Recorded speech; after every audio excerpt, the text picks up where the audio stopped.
year, junior at Princeton. And I'm here to introduce this panel on prison advocacy. The first speaker is going to be Jeremy Haile, who serves as a federal advocacy counsel to the Sentencing Project, whose executive director we already heard yesterday give the opening address. Mr. Haile has maintained a deep interest in criminal justice policy since making regular visits as a college student to prisoners outside Abilene, Texas. And after college, he worked as a case manager for the homeless in Dallas and served for 2 years as a Peace Corps volunteer in Armenia.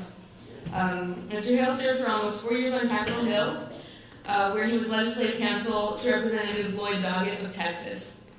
A graduate of the George Washington University Law School and board member of the National Coalition for the Homeless, Mr. Haile played a leading role in advancing bipartisan legislation, which was signed into law by President Obama, to protect lawyer trust accounts that fund legal aid. Mr. Haile's advocacy has appeared in the New York Times, Associated Press, the New Republic, and other national media. The next speaker is Margaret Winter, who is the Associate Director of the National Prison Project for the ACLU, the American Civil Liberties Union. And Ms. Winter has fought and won prison reform cases in courts all over the country, including the Supreme Court. And she focuses on class action cases through which she has tackled issues such as abuse of the mentally ill and violence and inhumane living conditions in prisons. And the third speaker is Liliana Segura, who is a contributor to the digital journalism nonprofit First Look Media, and also an associate editor at The Nation and former editor at Alternet. She has written extensively on prisons, civil rights, sentencing reform, and detention practices. She's also on the board of the Campaign to End the Death Penalty and Race Forward, a racial justice think tank.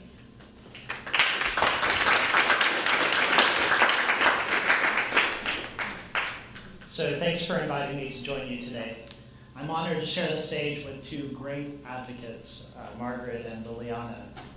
And I hope we can inspire some of you to use your incredible talent and your excellent education to try to bring some change to the criminal justice system during your career. I'd like to start by talking about 3 experiences that made me interested in criminal justice policy. Then I'll talk a little bit about some particular concerns of the Sentencing Project. And finally, I'll talk about some encouraging developments that we're seeing in Washington, D.C. So I went to college in a town called Abilene, Texas, in West Texas. If you've read or seen Friday Night Lights, then you have a pretty good idea of what that town is like. It's a place where Mitt Romney got 77% of the vote, a city where 100,000 people, and it seems like there's more churches than people. So Abilene is a special place for me because it's where I met my wife, Jen.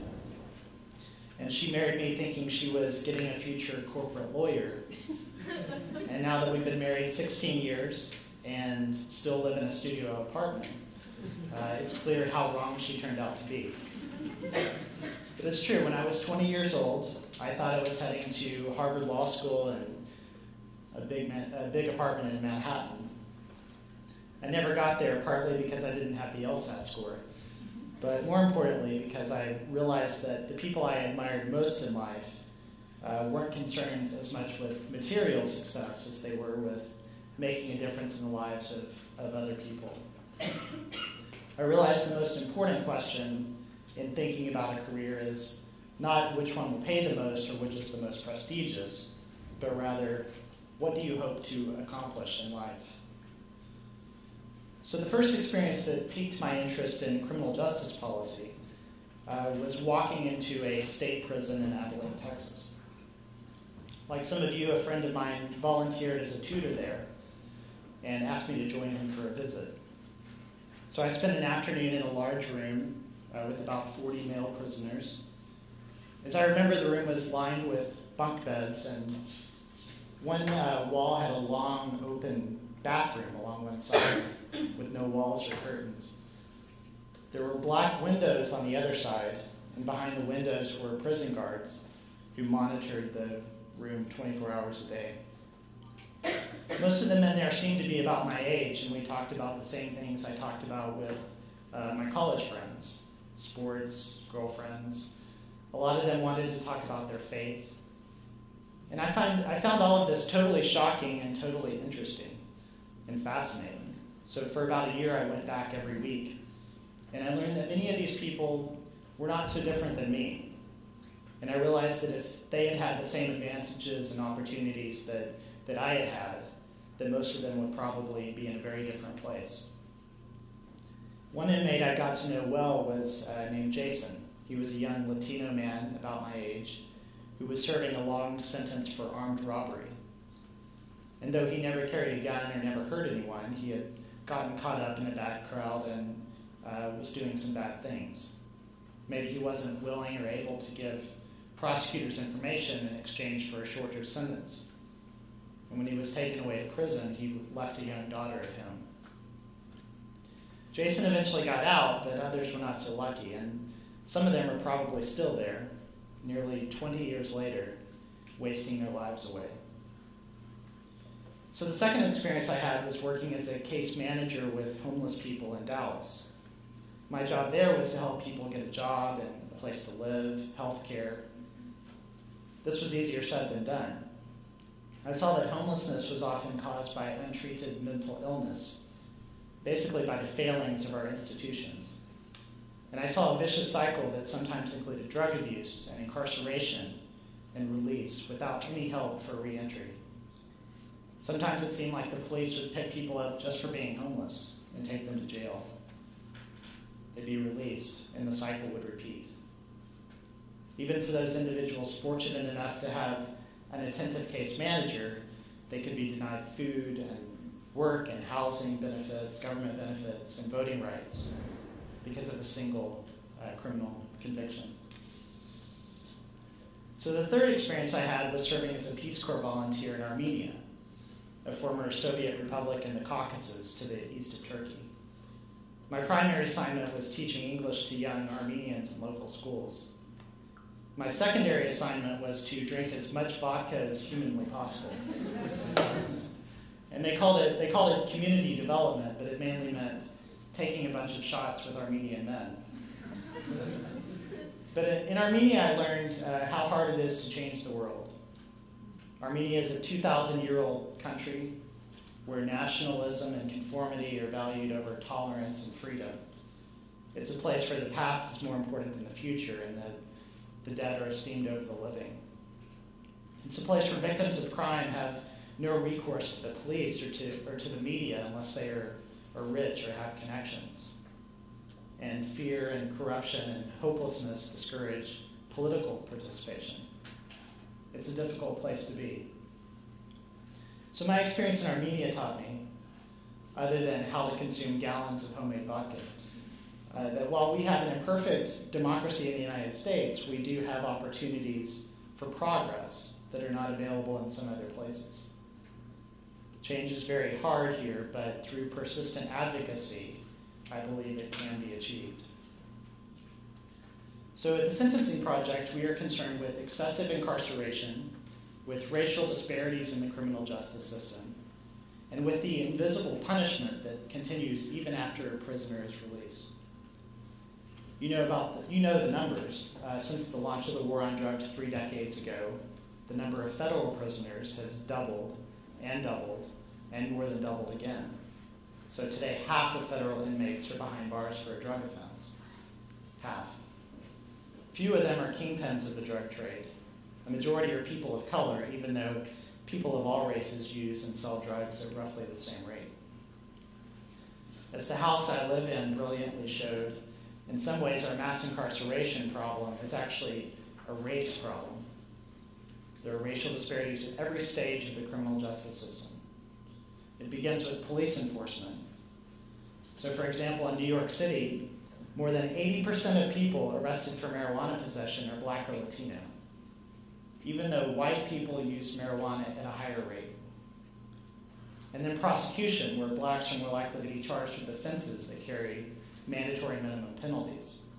They're more likely to be convicted than whites. And in recent years, Black males have received 20% longer sentences than white males for the same offenses. And because of these racial disparities, the collateral consequences, such as denial of government services and voting rights, increasingly feel like de facto discrimination against people of color, as Michelle Alexander has so brilliantly written. Nevertheless, we are seeing some encouraging developments in Washington that offer reason for hope. After several decades of evidence showing that the tough-on-crime policies of the drug war have served to bloat federal prisons while doing little to promote public safety, Republicans and Democrats are now competing not to show which party can be toughest on crime, but to show which party can be smart. So last summer, the political odd couple of Democratic Senator Dick Durbin of Illinois, who's one of President Obama's closest allies in the Senate, and Republican Senator Mike Lee, who helped engineer the government shutdown last fall with Senator Cruz. They introduced the Smarter Sentencing Act, which my boss Mark Maurer described yesterday, to make changes in the way we punish nonviolent drug offenses. The Smarter Sentencing Act is supported not only by traditional criminal justice reform advocates, but also by the conservative Heritage Foundation, which is actually on the Hill now, or will be tomorrow, trying to push for its passage, by law enforcement groups from prosecutors to police officers to prison guards, and even conservatives like Grover Norquist and Ralph Reed. In January, it was approved by the Senate Judiciary Committee by a vote of 13-5, and supported by Senator Rand Paul, who has an even more sweeping measure to reform mandatory sentencing. And we understand that Senate Majority Leader Harry Reid hopes the bill will be brought to the Senate floor early next month. And in recent months, Attorney General Holder has directed federal prosecutors to change the way they charge nonviolent drug offenses. President Obama has announced some commutations for individuals convicted of crack cocaine offenses, and both of those announcements were met with bipartisan praise. So like few other issues, criminal justice reform is one in which people across the political spectrum increasingly agree.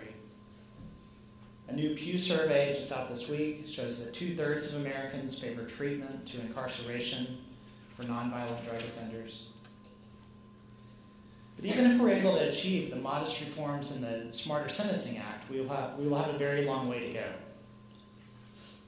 We will still need to confront the politically more difficult question of long sentences for violent offenses, like murder and rape and things like that.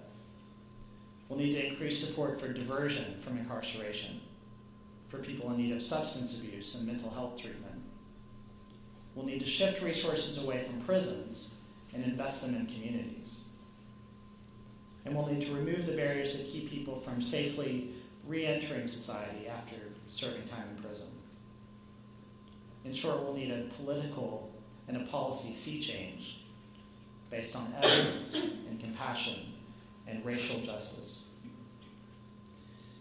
But after decades of ever more punitive policy, it does appear that policymakers are finally rethinking our failed experiment with mass incarceration. There are signs that Congress might finally begin to undo our disastrous approach to nonviolent drug abuse. There's hope, as Eugene Jarecki said last night, that the drug war might actually end on our watch.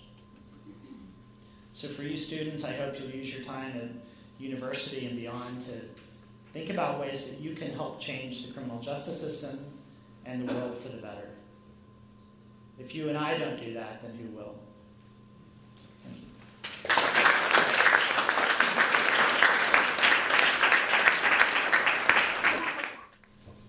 Hi, I'm Margaret Winter, the Associate Director of the National Prison Project of the ACLU. It's wonderful to be here, and it's very thrilling to me to see so many students who are involved in criminal justice reform.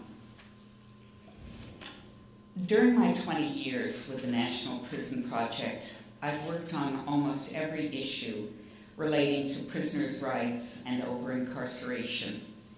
A few of the issues that I've been closely involved with are prolonged solitary confinement, conditions on death row, segregation of prisoners with HIV in the Deep South, rape and sexual coercion in prison, abuse of seriously mentally ill prisoners, failure to protect prisoners from systemic violence, and the treatment of kids who are sentenced as adults. The great majority of my work is as a litigator, but my litigation work is completely enmeshed with broader advocacy goals. As a human rights lawyer, the audience I want to reach isn't just the judge or the jury. It's people who may become inspired through learning about the litigation to work to change public policy. I've always believed that litigation is an essential advocacy tool and particularly effective advocacy vehicle for challenging the nation's criminal justice policy. In part, that's because the very worst prisons are the hardest to see into. Even a New York Times reporter can't get entry into a hellhole supermax unit in Mississippi to talk with the prisoners who've been locked away there for decades in solitary confinement. The laws just don't give even the media, one would think they would have that right, to go in and look and report.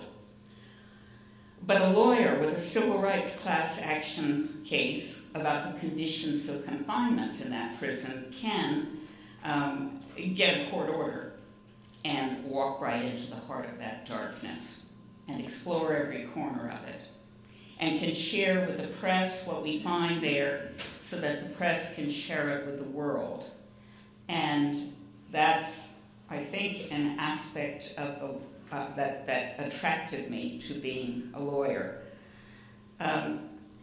Sharing the news with the world is, of course, crucial, because the politicians who tirelessly peddle self-righteous balderdash to convince the public that prisoners are garbage and deserve anything they get, they get away with that only in a vacuum of real information about who prisoners are and what the prisons really are. Once a person has access to information and learns the truth about what really happens inside the prison and who really inhabits, who are the 2.2 million men, women, and children who inhabit those prisons, that information can transform his or her worldview at a pretty deep level. This view into the prison can lead to the realization that the state has no business subjecting any fellow human being to such treatment. So litigation, in combination with journalism and other forms of advocacy, can bring about far-reaching changes in public policy, can be part of that whole process that, of course, includes legislation. I've always looked for the issues and the cases that seem to have the most potential for galvanizing public interest and transforming preconceived notions and myths about prisons and prisoners. Sometimes you can sense that there's a change in the world and that it's just the right moment to push ahead on a particularly difficult or contentious issue. And I want to illustrate this process with one example of the dynamic interplay between litigation and broader advocacy efforts in bringing about criminal justice reform. In 1996, Congress enacted and President Clinton signed into law the Anti-Terrorist and Effective Death Penalty Act. This law practically gutted the writ of habeas corpus, and there were new laws enacted at the same time, about the same time, that multiplied the applications of the death penalty. And with all of this new change in the law, plus a massive tough-on-crime propaganda campaign. All of this helped to usher in a rising tide of executions that swept the United States. There was and is overwhelming racial bias in the system, and black men were being executed in hugely disproportionate numbers around the nation. The overwhelming majority of Americans supported the death penalty, and there was a sharply uphill battle for anti-death penalty advocates to get any traction. But the movement to end the death penalty was the germ that was already there, and it was going to become one of the most important social justice campaigns of our times. My office, the National Prison Project of the ACLU, we work on challenges to the conditions of confinement in prison, and there's a separate part of the ACLU that's devoted to working directly on capital cases. That's the ACLU's Capital Punishment Project. But I figured that my office, the National Prison Project, could still help bring the death penalty issue into national prominence in the context of our own work. I found an opportunity in the year 2002 when I got dozens of letters from the men on death row at Mississippi State Penitentiary begging for help. They had gone on hunger strike over the toxic conditions on death row. They said they would rather starve themselves to death than be tortured to death by the state during the years it took for their appeals to work their way through the system. So we filed suit on behalf of all prisoners on Mississippi's death row, challenging the conditions on death row under the Eighth Amendment to the U.S. Constitution. During pretrial discovery, I spent 3 broiling hot and humid days and nights walking the tiers on death row, along with a team of 4 experts, an emergency medicine doctor, a psychiatrist, a correctional security expert, and a sanitarian. The men on death row were locked down 24 hours a day in tiny airless cells that were like ovens. The ambient air temperature in one cell, which was informally dubbed the special punishment cell, exceeded 120 degrees. Not a single toilet functioned properly on death row, so the place stank like an open sewer. At night, the whole unit was filled with clouds of mosquitoes that came out of the vast, swampy fields surrounding the prison. And at every moment, day and night, you were assaulted by mighty waves of angry, crazy-making noise.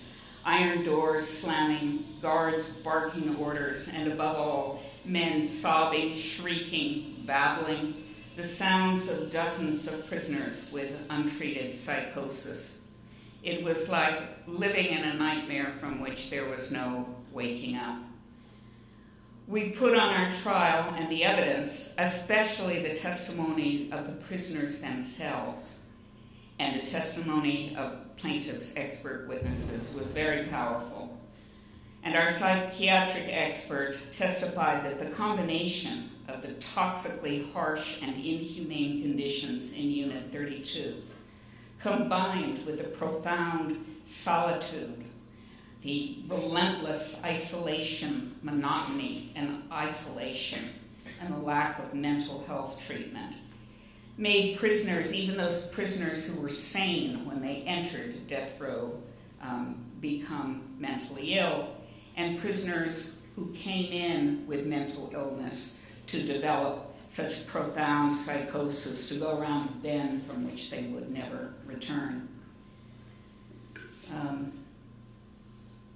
The evidence presented at trial made it plain what a lie it is that prisoners are coddled, and it made many people realize that it should be a crime for the state to treat anyone, even a convicted murderer, so brutally. The trial judge ruled that the conditions on Mississippi's death row violated the Eighth Amendment. The judge agreed that although the state of Mississippi could legally sentence people to death and execute them, it could not torture them while they were awaiting execution. And he entered a broad injunction that required the Department of Corrections to make reforms to alleviate the harshest of the conditions the prisoners had challenged. The death row case took me immediately into another issue that seemed to be ripe for national advocacy and reform, the issue of long-term solitary confinement. During the death row trial, we had presented a lot of evidence that the cruelest of all the cruel conditions on death row was prolonged solitary. And this was the next big issue that I wanted to take on as a lawyer. And the place to raise it was Unit 32 of Mississippi State Penitentiary, the same prison that housed the state's death row. Unit 32 was the state's supermax facility where the state locked down 1,000 men in whole, the name for prisoners called long-term solitary. Immediately after the death row trial, I began receiving a flood of letters from Unit 32 urging the ACLU to bring suit there. The men said that the conditions were as horrible or worse than on death row. In Unit 32, there wasn't even any power in the cells, so men lived in a perpetual twilight with not even enough light to read or write by, and not even a radio to distract them from the moment-by-moment dead horror of their lives. Mental illness was rampant, suicide attempts were commonplace, and the guards kept order by heavy use of pepper spray and other immobilizing gas. Of the 1,000 men in indefinite prolonged solitary confinement, many of them had been there for more than a decade, some of them for more than 20 years. And the greatest horror of all was that there was simply no way out. The only way out of the supermax prison was either to max out your sentence or to die, whichever came first. Today, there is a massive national campaign to stop solitary confinement, which I very much hope that you all will become active in, if you're not already. But at that time, 10 years ago, there was no such movement. Furthermore, the legal grounds for challenging the practice of prolonged solitary confinement were essentially non-existent, other than narrow challenges for some prisoners who were already seriously mentally ill. The commissioner of Mississippi's Department of Corrections had long insisted that solitary confinement was absolutely necessary for these 1,000 men because they were the worst of the worst. His mantra was that these prisoners were so dangerous, so incorrigible, that there was no other way to keep the prison and the public safe other than locking them down 24/7 permanently. We brought suit against the state to shatter that excuse. The prisoner's suit alleged that the state was vastly overusing solitary, that solitary was unnecessary and unjustifiable in all but a tiny number of cases, that it was cruel and dangerous, and that it should never be used without giving prisoners a way to earn their way out through good behavior over a reasonable amount of time. About a year into the litigation, something remarkable happened. The defendant, the commissioner of the Department of Corrections, did an about-face. He suddenly agreed to our proposal that we shortcut the litigation by working together to figure out in a non-adversarial way whether solitary confinement really was necessary for these 1,000 men. And over the course of a few weeks, Mississippi's top prison officials and their security staff sat down with the ACLU's classification expert and mental health expert to review the case files on every single one of those 1,000 men in solitary. And working together as a team, they did a case-by-case individual review for every single prisoner in the supermax. And they arrived at a startling conclusion. At least, it was a consensus, at least 85% of the 1,000 men in solitary confinement did not need to be and should not be in solitary. That is, of the 1,000 men, 150 could be justified. I will never forget visiting Unit 32 a few months later and witnessing the transformation of the prison with my own eyes. The vast prison yard that had always been empty was now filled with hundreds of men playing basketball together in newly created courts, walking together to classrooms that had not existed before, walking together to chow hall that had never existed before because they were fed in their cells. Mississippi's Department of Corrections Commissioner, a 40-year veteran of corrections, has often said publicly that this experience profoundly altered his correctional philosophy. He became a national spokesperson against the overuse of solitary confinement, and as the president of the American Corrections Association, he has encouraged corrections officials nationwide to embrace these reforms because objective study done simultaneously and afterwards jointly by the Department of Corrections and by ACLU experts showed that when the solitary population was reduced to a fraction of what it had been, violence plummeted. And this was probably the first empirical evidence that solitary confinement, rather than contributing to safety, is actually a very negative factor. The fact that Mississippi, the reddest of the red states, was willing and able to undertake this reform gave a strong impetus to the National Stop Solitary movement, which was still in its infancy only a few years ago, but which within the last couple of years has been growing exponentially. And part of the motto and the growth of that movement was, if Mississippi can do it, surely we can do it. Mississippi is still a horror show in many ways. In fact, the ACLU is suing there today. I have a case there today. It's not that prison litigation is going to be a magic bullet that is ever going to make prisons truly humane. The prisons ultimately need to be dismantled. We need to find a different way to solve society's problems other than incarcerating people. But I do believe very strongly that when we act together through litigation, through every possible kind of advocacy, that profound reform is possible. I've seen it happen in many areas over the decades, and I think you will find it tremendously exciting and gratifying the more deeply you become involved in the movement to reform criminal justice policy in the United States. Thanks.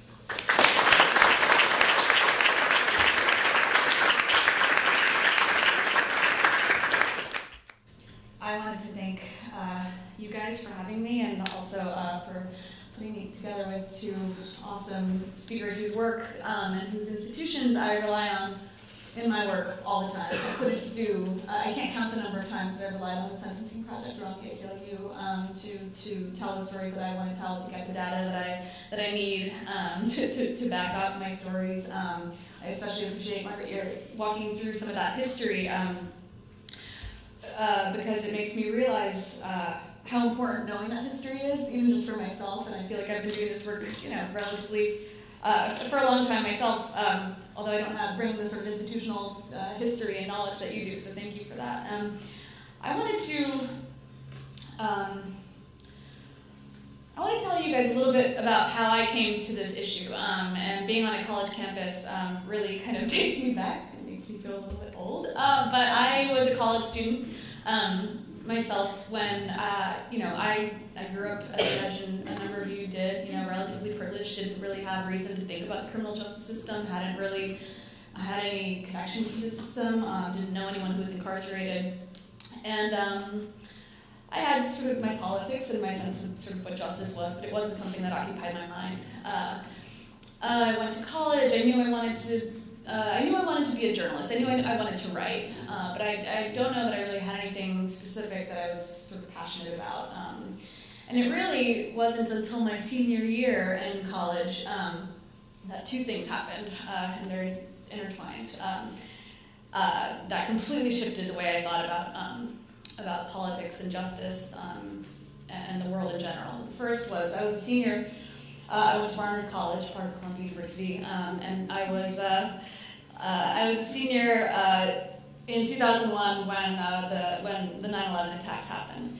And I was in the city. I was, Columbia's uptown, and so I wasn't, close to the site, but it was obviously this incredibly frightening, traumatic thing. And I remember that in the days after, there had been a scheduled talk. Sister Helen Prejin, how many of you know her work, was scheduled to come to campus, and she's an incredible activist, social justice nun whose book Dead Man Walking is sort of a classic in the canon of anti-death penalty literature, and I would encourage you to read it. I think it's 20 years old now, which is kind of amazing. They made a movie out of it. Susan Sarandon played Sister Helen. And in fact, so Sister Helen was scheduled to come and speak to my college, and Susan Sarandon was supposed to introduce her. And this was something I was kind of vaguely interested in. I had seen the movie. I was like, I want to see this. And then these terror attacks happened. Everything is in chaos. The city's shut down. Susan Sarandon canceled, obviously. That seemed like the logical thing to do. But Sister Helen didn't cancel. She was in New Jersey. And she came into the city, which at the time was unbelievable. It was like, really? You're going to come into New York after this cataclysmic event? And which, was sort of my first introduction to kind of what a badass she is. So Sister Helen came. I don't remember exactly how many days after 9/11 it was, but it was very soon after. And she... I remember feeling as a student that, we had all... I remember being afraid. I remember being sort of traumatized. I remember being confused by the sort of obvious, immediate rhetoric around what was going to be done in response to this thing. And the rhetoric was very much about war, about we were going to go in and attack the people who had attacked us. And it was sort of framed as this was justice, this was the just response to this. And I remember the feeling of insanity, like, knowing fairly quickly that if that was the response, then we were surely going to create new victims. It seemed like an escalation. It felt very irrational. But we were all afraid. It was a fear-driven response to this collective trauma. And I think it was probably the first moment that I really started thinking about those issues, the ways in which our policies grow out of these, and this is absolutely true in criminal justice policy. Our policies are so often born of traumatic events, of horrible crimes, horrible murders, high-profile violence that captures our imagination and makes us afraid, and that underwrites. We're talking about violent crime, but that sort of fear underwrites the way we fuel mass incarceration and the war on drugs and all of those things.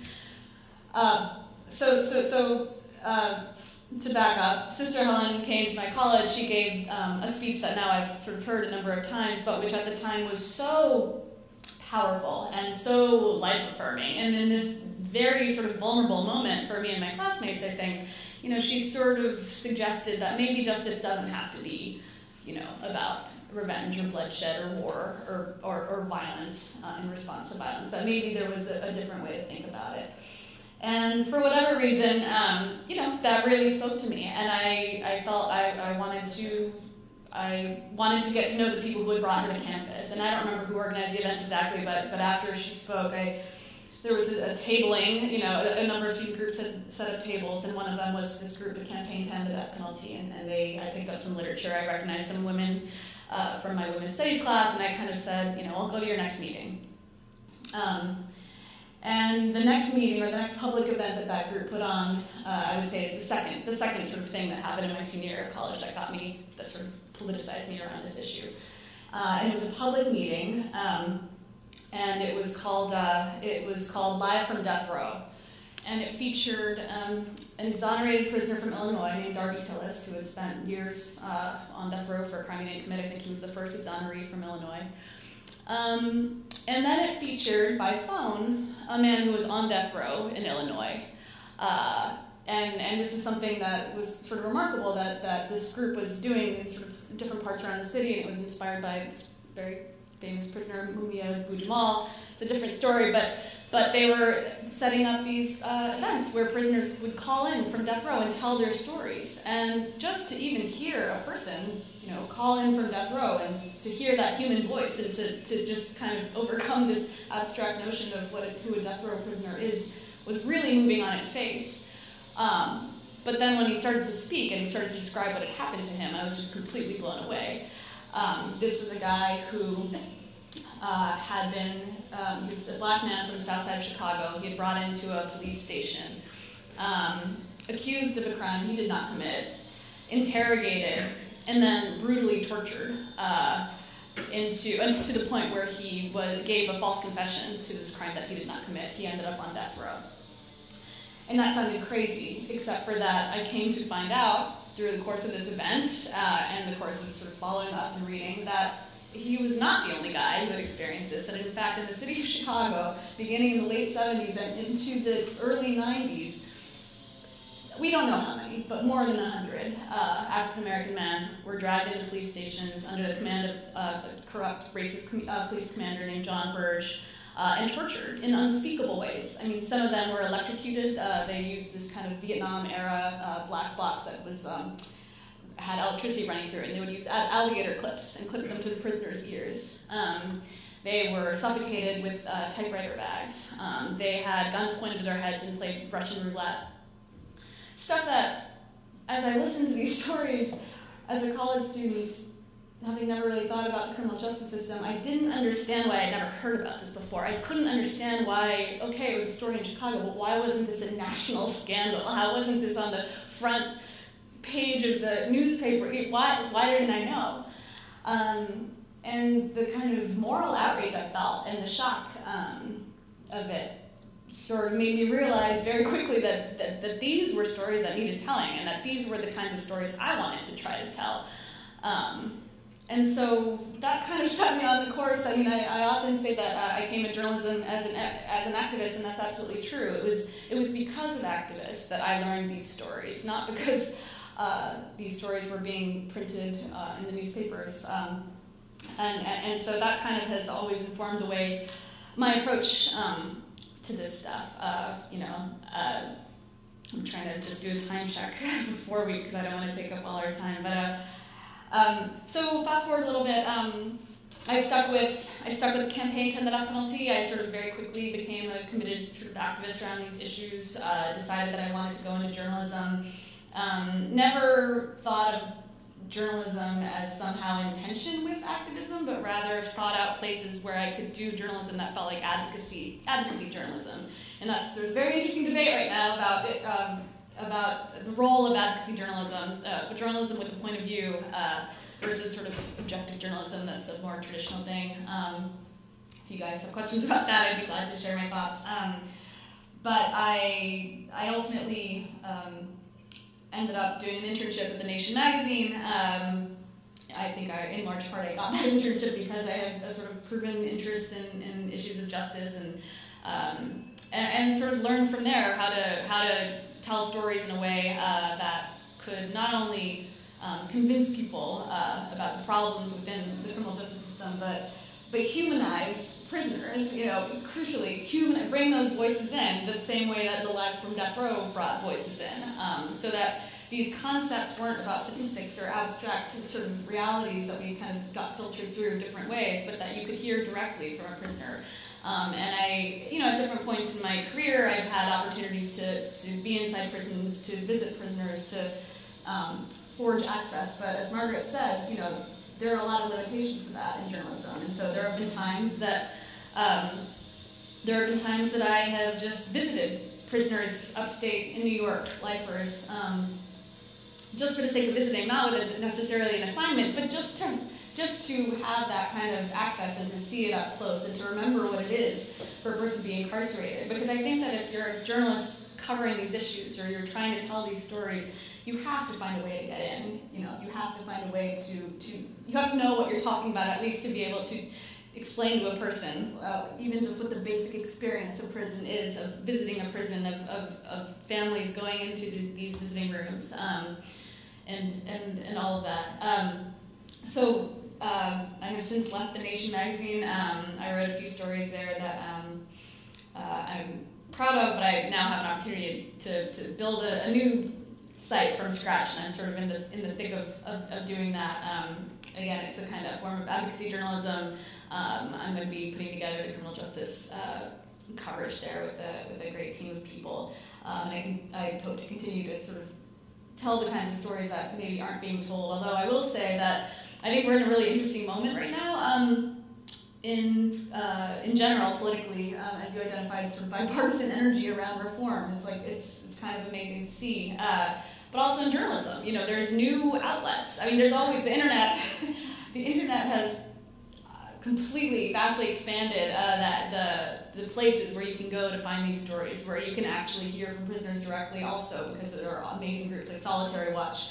Your work is so, to your credit, bringing the solitary confinement issue into the public consciousness. There are entire groups and platforms for letters from solitary, from people who are serving, who are in solitary confinement. So you don't have to work so hard to seek out this coverage, and at the same time, sort of more mainstream outlets seem to be more interested in these issues. So I think as students, regardless of the direction your advocacy goes, you have people's attention. People are paying attention more than I feel like they were when I was in college, and that's an amazing thing. And maybe that's just my impression. I don't know how you guys experience it, but I don't. One of the challenges of organizing on Columbia's campus, I remember, versus organizing in Harlem, say, which is just uptown. When you organized in Harlem, when you did a sort of flyering for a meeting or whatever, and you encountered people who had been in the system, who had been through the system, you didn't have to really explain to them, to residents of Harlem, at least at the time, that part of Harlem, why the system might be flawed. It was their lived experience that it was flawed. Some of them had just, some of the guys that I remember meeting over the years, just knew it all too well, knew it much better than I could explain. Then you would go downtown a little bit, you'd go to Columbia's campus, or Barnes' campus, and it felt like there was this kind of resistance and this sort of skepticism to the message. Like, well, no, you need to convince me that this system is flawed, because, from where I sit, it looks just fine, And that disconnect, I think has been bridged, but I think that it's really important also as storytellers or activists or whatever, that we kind of be aware of the perspectives we bring and the assumptions that we make as we approach these issues. And also, that's what I think of as a journalist in telling these stories. I'm very aware of, I try to imagine that my reader might be very skeptical to this message, and what's my way in, depending on who the audience is. And I try to be strategic about that. So I will wrap up now, and hopefully we have some time for discussion, but thank you. Appreciate it.